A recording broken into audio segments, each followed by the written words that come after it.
ఇప్పుడు మనం ఆదిపర్వం గురించి మాట్లాడుకున్నాం కదా, మీరు ద స్టోరీ ఆఫ్ భారత అవునండి అని చెప్పేసి ఆ పుస్తకం రిలీజ్ చేశారు. అవునండి అవునండి. సో అది కూడా ఇంగ్లీష్లో రాసినారు. వెరీ ఫస్ట్ మీ బుక్ అది. ఒక రైటర్ అంటే మీలో ఒక రైటర్ కూడా ఉన్నాడు అనే విషయాన్ని ప్రపంచానికి తెలియజేసినటువంటి ఒక సందర్భం. దాని గురించి ఏం చెప్తే ఎలా మీకు ఎందుకని మళ్ళీ భారతం గురించి ఎందుకు చెప్పాలనిపించింది? సార్, నాకు చిన్నప్పటి నుంచి ఈ రామాయణం మీద, మహాభారతం మీద నాకు చాలా ఇష్టం అండ్ ఒక ప్యాషన్ సార్. ఆ స్టోరీస్ గురించి. సో మన మైథాలజీ అంటే మైథాలజీ తర్వాత ముఖ్యంగా మహాభారతంలో ఉన్న క్యారెక్టరైజేషన్స్. మహాభారతం చాలా అంటే మనం చాలా నేర్చుకోవచ్చు సార్ అక్కడి నుంచి. చాలా డెప్త్ ఉన్నటువంటి స్టోరీ క్యారెక్టర్స్ అండి. సో నాకు ఒక పిచ్చి లాంటి. సో యాక్చువల్లీ సార్ నేను ఈ బుక్ 2011లో స్టార్ట్ చేశాను రైటింగ్కి. ఓకే. సో ఇప్పుడు 13 ఇయర్స్ అంటే సార్ ఇప్పుడు ఫస్ట్ పార్ట్ నేను రిలీజ్ చేశాను. Next year second part release చేస్తున్నాను. సో ఒక 4 పార్ట్ ఉంది నా బుక్లో. సో ఈ 4 పార్ట్స్ రాయడానికి నాకు ఆల్మోస్ట్ 10 ఇయర్స్ పడిందండి. ఓకే. రాయడం టోటల్ మొత్తం రాయడం అయిపోయింది సార్. రిలీజ్ చేయడం మాత్రం ఫస్ట్ పార్ట్ మాత్రం volume 1 sir. Okay. So volume 4 వరకు వస్తుంది. సో వాల్యూమ్ 1 ఇప్పుడు నేను ఒక 4 months అయింది. అంత టైం మీకు ఎలా దొరుకుతుంది మీకు మామూలుగా? ఇది అది సార్ అంటే మీరు చూస్తే మీలో ఒక యాక్టర్ ఉన్నాడు.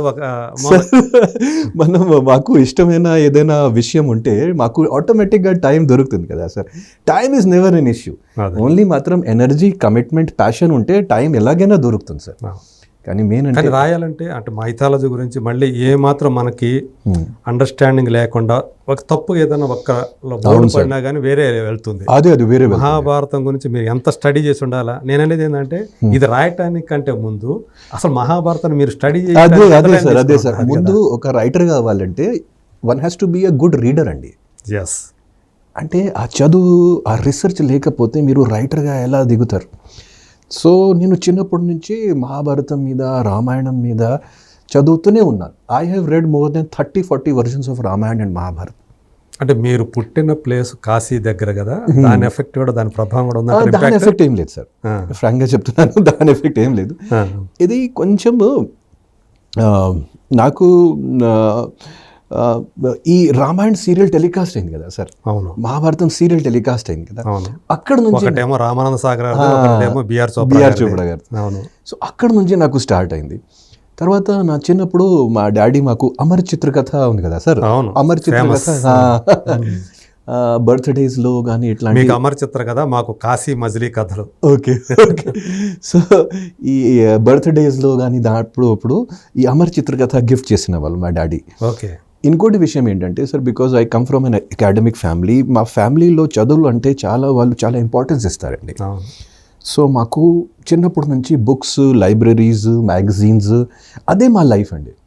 ఆ టైంలో అంటే ఈ ఓటీటీ అంత టీవీ కూడా లేదు సార్. నేను పుట్టిన కాలంలో ఐ వాజ్ బోర్న్ ఇన్ 1976 అండి. సో నేను పుట్టిన కాలంలో 1980. సో ఇది లేట్ 80sలో కేబుల్ టీవీ అన్ని స్టార్ట్ అయింది. అప్పుడు ఓన్లీ మాత్రం దూరదర్శన్ అండి, అంతేగా. అది కూడా పవర్ కూడా సరిగా లేదు. మేము చిన్న ఊర్లో ఉన్నప్పుడు ఓన్లీ మాత్రం ఒక రోజులో 10 hours కానీ 12 hours పవర్ ఉండేది. అక్కడ ఆ దూరదర్శనం టైంలోనే కదా మనకు రామాయణం కానీ, మహాభారతం కానీ మొత్తం మన దేశం అంతా కూడా జనం అంతా కూర్చొని ఆ టైం, అదే టైంలో వస్తే ఆ టైంలో కూర్చోవటం. బయట చూస్తే కర్ఫ్యూ లాంటి అట్మాస్ఫియర్ అండి, రోడ్లు మొత్తం ఖాళీ.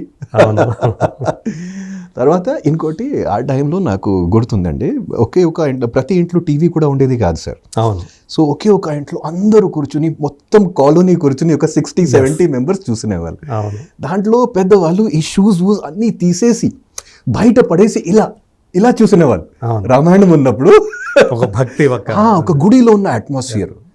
తర్వాత అందరూ ఏడుస్తున్నారు, అందరూ అది నాకు అది చిన్నప్పటి నుంచి. సో అక్కడ స్టార్ట్ అయింది సరే అమర్ చిత్రకథ వల్ల. ఇది రామాయణ సీరియల్ చూసిన తర్వాత ఒకసారి సినిమా ఇండస్ట్రీకి వచ్చిన తర్వాత నాకు అనిపించింది, మనం చేసిన ప్రతి మూవీలో కొంచెం రామాయణం ఉంది, కొంచెం మహాభారతం ఉంది.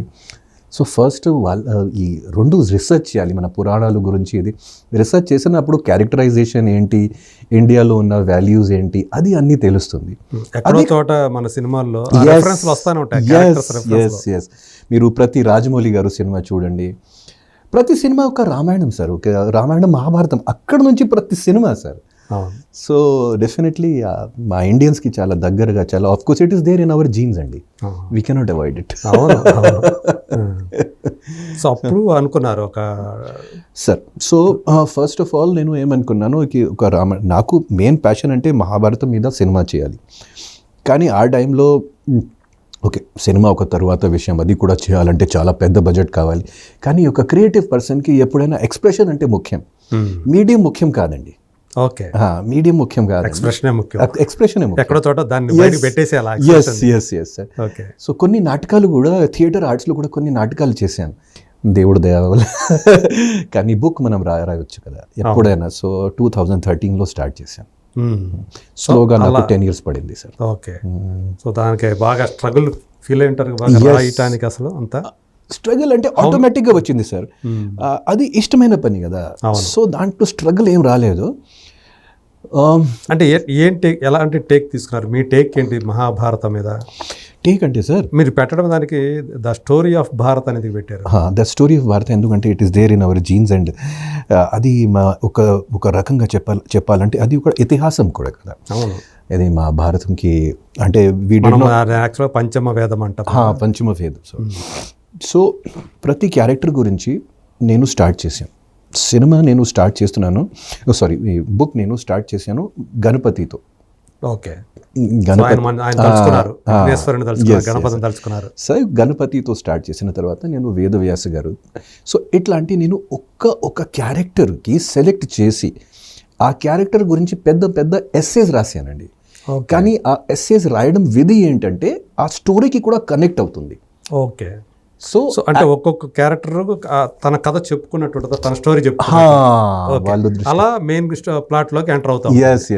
అట్లా కనెక్ట్ అవుతుంది. సో మొత్తం ఇది సో అట్లాంటివి ఉంది సార్. సో నేను గణపతి నుంచి స్టార్ట్ చేసి శివుడు గారితో ఎండ్ చేస్తాను. అవునా? ఎన్ని పేజెస్ రాశారండి? పేజెస్ అంటే sir first book almost 150-175 pages వచ్చిందండి. ఓకే, పేజెస్ చాలా రాశాను సార్, బట్ ల్యాప్టాప్లో ఉంది కాబట్టి I cannot. So almost each volume 1000 pages అనుకోవచ్చు సార్. 1000 మొత్తం టోటల్ 4 వాల్యూమ్స్ కలిపి 1000 పేజెస్ అవుతుంది. ఎక్కువ ఉండేది, అంత రాశారు, ఎక్కువ ఉండేది. తర్వాత ఈ బుక్ పబ్లిషర్స్ కూడా చాలా ఎడిట్ చేశారు దాంట్లో. ఓకే, ఇది కొంచెం ఇక్కడ అంటే బుక్స్లో కూడా ల్యాగ్ అవుతుంది కదా, రీడబిలిటీ కూడా రీడబిలిటీ చూసుకుని అది అన్ని ఇది కొన్ని పోర్షన్స్ ఇది మీరు రాసిన ఇంగ్లీష్ చాలా క్లాసికల్గా ఉంది, మీరు ఇది మళ్ళీ రాయండి, కొంచెం సింపుల్ ఇంగ్లీష్లో రాయండి, అట్లాంటివి కూడా నాకు ఫీడ్బ్యాక్స్ అని వచ్చిందండి. సో వాళ్ళు ఎవరైతే పబ్లిషర్స్ ఉన్నారో వాళ్ళ వర్షన్ అలా ఉంచండి. ఇప్పుడు ఫుల్ వెర్షన్ ఏదైతే ఉందో మీరు రాసుకున్నారు కదా, అది కూడా ఏమైనా ఎలా అయినా సరే ఒక అన్అబ్రిజ్డ్ దాంట్లో అన్నారు కదా, అన్అబ్రిజ్డ్ వర్షన్ కూడా ఒక 2-3 years తర్వాత బయటకి మనకి కొన్ని ఎడిటెడ్ వర్షన్స్ అని వస్తాయి, అన్ని ఎడిటెడ్ వర్షన్. ఎప్పుడు వరకు సార్ గొప్ప విషయం ఏంటంటే ఇప్పుడు వరకు ఆల్మోస్ట్ 17,000 కాపీస్ సేల్ అయింది. 17,000 కాపీస్. ఇప్పుడు మామూలుగా అయితే బుక్స్ ఎక్కువ మంది చదవట్లేదు అంటారు, కానీ 17,000 అంటే ఇంకా విత్ ఇన్ 1 year. 1 year అవుతుంది, 8 months అవుతుంది. 8 months లో. So that is great thing sir. అది జనాలు గొప్పదనం, నాకు ఫాలో చేసిన వాళ్ళు, నాకు సోషల్ మీడియాలో కనెక్ట్ అయిన వాళ్ళు అందరూ ఒక కాపీ అది they have given me lot of encouragement అండి. ఓకే, నేను ఎప్పుడైనా వాళ్ళు తరపున కృతజ్ఞత నాది. సో ఒక యాక్టర్గా ఒక క్యారెక్టర్ చేస్తే ఒక సాటిస్ఫాక్షన్ వస్తుంది, ఇమ్మెన్స్ సాటిస్ఫాక్షన్ అంటాం. ఒక రైటర్గా ఈ భారతాన్ని రాసినప్పుడు మీరు ఎలాంటి ఎక్స్పీరియన్స్ పొందారు, ఎలాంటి అనుభూతి అంటాం కదా? అనుభూతి ఏంటి సార్, ప్రతి ఇండియన్కి ఆ స్టోరీలతో చాలా డీప్ కనెక్ట్ ఉంది సార్. అప్పుడు రాసినప్పుడు నాకు ఆటోమేటిక్గా ఏడుపు కూడా వచ్చింది. ఒక క్యారెక్టర్ గురించి చాలా సెన్సిటివ్గా స్పందించినప్పుడు ఆటోమేటిక్గా ఏడుపు కూడా వచ్చింది. ఆటోమేటిక్గా ఒక ట్రాన్స్కి కూడా అప్పుడప్పుడు వెళ్ళాను ఒక క్యారెక్టర్ గురించి రాయడానికి. ఏడుపు అంటే వాళ్ళు ఫేస్ చేసిన ఎక్స్పీరియన్సెస్, ఇన్సిడెంట్స్. అవును సార్, అది ఆటోమేటిక్గా నాకు నా లోపల వచ్చిందండి. సో ఆటోమేటిక్గా వేరే వాళ్ళు వచ్చి ఇది రాస్తున్నారు అట్లాంటివి కూడా నాకు అనిపించింది. ఇది నేను చాలా ఫ్రాంక్గా మీకు చెప్తున్నాను. ఎందుకంటే కొన్ని పారాగ్రాఫ్స్ రైట్ చేసిన తర్వాత నేను తర్వాత చదివినప్పుడు ఇది నేనే రాశాను అట్లాంటి నాకు అనిపించింది. I'm not having that creativity. Okay. అంత సృష్టించాలి దానికి నాకు కెపాసిటీ లేదు, అట్లాంటి నాకు అనిపించింది. అంటే ఎవరు సృష్టించారు ఇది అని నేనే రాశాను, ఇది ఎవరు వేరే వాళ్ళు వచ్చి సృష్టించారు అది, అట్లాంటి కూడా నాకు అనిపించింది. ఓకే. సో అది ఎవరో మీ చేత రాయించేసిన sir, we are only the medium కదా సార్. అవును, మేము మాత్రం నిమిత్తం మాత్రమే. అదే ఎవరైనా క్రియేటివ్ పర్సన్ ఓన్లీ నిమిత్తం మాత్రమే sir. We cannot be like arrogant about that. ఈ క్రియేటివిటీ వస్తుంది వెళ్తుంది, ఎక్కడ నుంచి క్రియేటివిటీ వస్తుంది మాకు కూడా తెలియదు సార్. రైట్. అందుకే కొన్ని సినిమాలు అద్భుతమైన పర్ఫార్మెన్సెస్, కొన్ని సినిమాలు వెరీ బ్యాడ్ పర్ఫార్మెన్సెస్. సో కానీ 1000 పేజెస్ రాశాను కదా సార్, దాని వెనకాల ఒక minimum 5000 pages పడేసాను.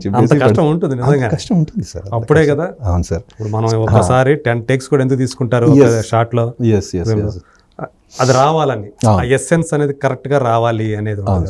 Right right. So అవన్నీ మొత్తం అన్ని చేస్తే చివరికి మిగిలేది ఏదైతే ఉందో అది క్వాలిటీ, దానికోసం.